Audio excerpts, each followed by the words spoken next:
പാഠം 759. ചട്ടനെ പൊട്ടൻ ചതിച്ചാൽ.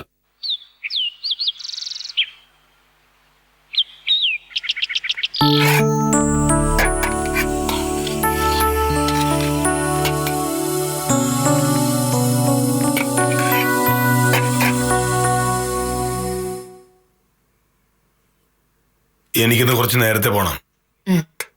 പോകുന്ന വഴി ഗംഗാധര സാറിന്റെ വീട്ടിലൊന്ന് കയറണം. അതുകൊണ്ട് 9 മണി കഴിയുമ്പോൾ തന്നെ ഇവിടെ ഇറങ്ങണം. അതിനുമുമ്പ് കഴിക്കാൻ എന്തെങ്കിലും തന്നാൽ നന്നായിരിക്കും. നന്നായിരിക്കുന്നു. എന്താ മോഹനേട്ടൻ അങ്ങനെ പറഞ്ഞത്? അങ്ങനെയല്ലേ പറയേണ്ടത്? സാധാരണ മോഹനേട്ടൻ അങ്ങനെയല്ലോ പറയാറുള്ളത്. ആമേ, എനിക്ക് കൃത്യം 9 മണിയാകുമ്പോഴേക്കും ഇവിടെ നിന്ന് ഇറങ്ങണം. അതുകൊണ്ട് രാവിലെ കഴിക്കാനുള്ളത് ഉച്ചയൂണും എത്രയും പെട്ടെന്ന് റെഡിയാക്കണം.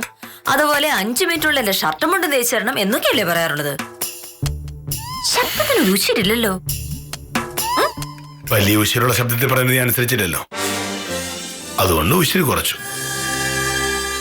ഞാൻ അനുസരിച്ചില്ലെങ്കിരുന്നു. മോഹനേട്ടൻ പറഞ്ഞ എന്ത് കാര്യം മോഹനേട്ടൻ ഞാൻ അനുസരിക്കാത്തുള്ളത്? അത് പറ. ഇനിയിപ്പോ അതേപ്പറ്റി പറഞ്ഞ് വഴക്കുണ്ടാവണ്ട. ഞാൻ ഇനി ഒരു തർക്കത്തിനും ഇല്ല. കഴിക്കാൻ എന്തെങ്കിലും എടുക്ക. അങ്ങനെ അങ്ങ് പോയാലോ? സാർ എന്തോ മനസ്സ് വെച്ചാണ് സംസാരിക്കുന്നുള്ള കാര്യം എനിക്ക് മനസ്സിലായി. എന്താ കാര്യം? ഇന്നലെ വൈകിട്ട് മുതൽ ഒരു മാറ്റം ഞാൻ കാണുന്നുണ്ട്. ആഫീസിൽ എന്തെങ്കിലും കാര്യം ഓർത്തുള്ള ടെൻഷൻ ആയിരിക്കുമെന്ന് കരുതി ഞാൻ മിണ്ടാതിരുന്നാണ്. പക്ഷെ ഇപ്പൊ മനസ്സിലായി വേറെന്തോ പ്രശ്നമുണ്ടത്. എന്താ? ഒന്നുമില്ല, നിന്റെ ജോലി നടക്കട്ടെ. അങ്ങനെയൊക്കെ പറഞ്ഞ പോരല്ലോ. എന്താ പറ്റിയെന്ന് പറ. സാധാരണ നമ്മൾ തമ്മിൽ ഇപ്പൊ ഒരു 3 വഴക്കെങ്കിലും കഴിയാനുള്ള നേരം കഴിഞ്ഞു. അതൊക്കെ നിർത്തി.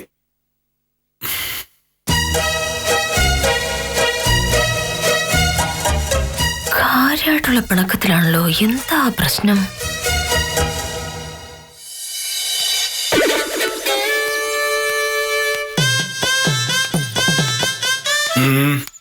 വക്കീലിനെ ഒന്ന് കാണാൻ വന്നതാ. എന്താ കേസ്? കേസിന്റെ കാര്യമല്ല, കുറച്ച് പൈസയുടെ കാര്യമാ. പൈസയുടെ കാര്യമോ? ആ, ശിവദാസന്റെ പുതിയ ചിട്ടിയുടെ പൈസ അടയ്ക്കേണ്ട ദിവസം ഇന്നാ. ഇവിടെ വന്ന പൈസ തരാന്ന് വക്കീല് പറഞ്ഞു. അത് വാങ്ങാൻ വേണ്ടി വന്നതാ. ശിവദാസന്റെ ചിട്ടിയോ? എന്തേലും വിവരം കിട്ടിയൊന്ന് വിളിക്കണേ. ഓ,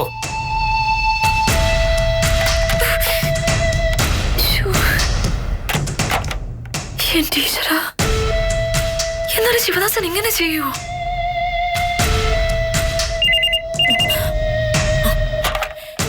ഹലോ, വിദ്യ, നീ ഒരു സംഭവം അറിഞ്ഞോ? സത്യമാണല്ലേ? അതെയോ? എന്നിട്ട് നമ്മളോട് ആരും പറഞ്ഞില്ലല്ലോ.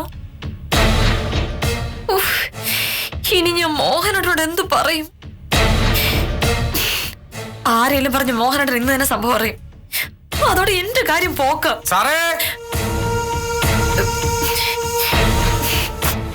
ഇന്നലെ മോഹനേട്ടൻ പറഞ്ഞത് കേൾക്കാതെ പൈസ കൊടുത്തതിന്റെ പേരില് ഇപ്പോഴും എന്നോട് പിണങ്ങി നടക്കാം മോഹനോട്. ഇനി ആ പൈസ പോയിന്നോട് അറിഞ്ഞിട്ടുണ്ടെങ്കിൽ ഇവിടെ യുദ്ധം നടക്കും.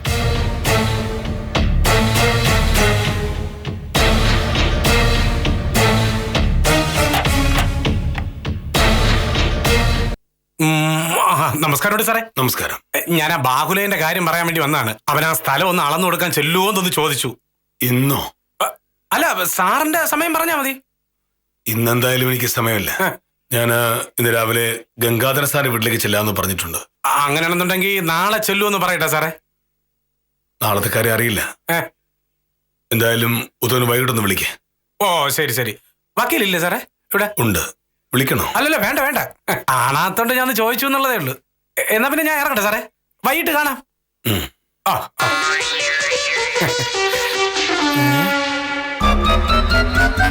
എന്താണ് സാറിന് ചെറിയൊരു മാറ്റം പോലെ?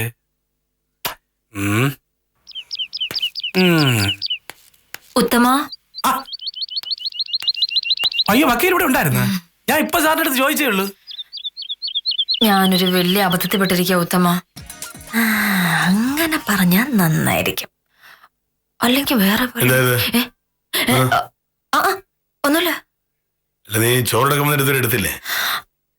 എടുത്തു. അല്ല, എടുത്തിട്ടില്ല. ഇപ്പൊ എടുത്തു തരാം. മോനോട് അപ്പുറത്തേക്ക് വെക്കൂ. ഞാൻ ചോറെടുത്തിട്ട് അങ്ങോട്ട് വരാം. അല്ല, ചോറെടുക്കാൻ നിനക്ക് പ്രയാസമാണെങ്കിൽ വേണ്ട. ഞാൻ ഉച്ചയ്ക്ക് വിജയന്റെ കടയിൽ കഴിച്ചോളാം. ഇങ്ങനെ പറയല്ലേ മോനേട്ടാ. ഇന്നലെ ഒരു ചെറിയ കാര്യത്തിൽ ഞാൻ ധിക്കാരം കാണിച്ചെന്നുള്ളത് നേരാ. അത് വിട്. ഇനി ഞാൻ അങ്ങനെ ഒന്നും ചെയ്യില്ല. എനിക്ക് വിശ്വാസമല്ല. ചോറെടുക്കാൻ നിനക്ക് പറ്റുമെങ്കിൽ എടുക്ക്. 5 മിനിറ്റിൽ ഞാൻ ഇറങ്ങും. അതിനിടയിൽ ചോറ് തന്നാൽ കൊണ്ടുപോകും, ഇല്ലെങ്കിൽ വേണ്ടെന്ന് വയ്ക്കും. ഞാൻ കൊണ്ടുവരാം.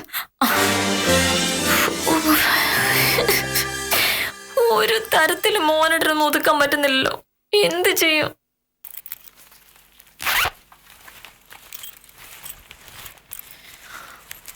മോനേട്ടാ, മോഹനേട്ടാ, മോഹനേട്ടാ, മോഹനേട്ടനോട് എനിക്കൊരു കാര്യം പറയാനുണ്ട്. അത് കേൾക്കുമ്പോ മോഹനേട്ടൻ ചാടിക്കടിക്കാൻ വരരുത്. ഇന്ന് നേരം വെളുത്തതിന് ശേഷം ഞാൻ നിന്നോട് എത്ര പ്രാവശ്യം ചാടിക്കടിച്ചു? അതൊക്കെ ഞാൻ നിർത്തി. എന്തായാലും നീ ഞാൻ പറയുന്ന അനുസരിക്കില്ല. പിന്നെ ഞാൻ എന്തിനാ വാശി പിടിക്കുന്നത്? ഇങ്ങനെയൊക്കെ പറയാൻ മാത്രം എന്താ മോഹനേട്ടൻ ഉണ്ടായത്?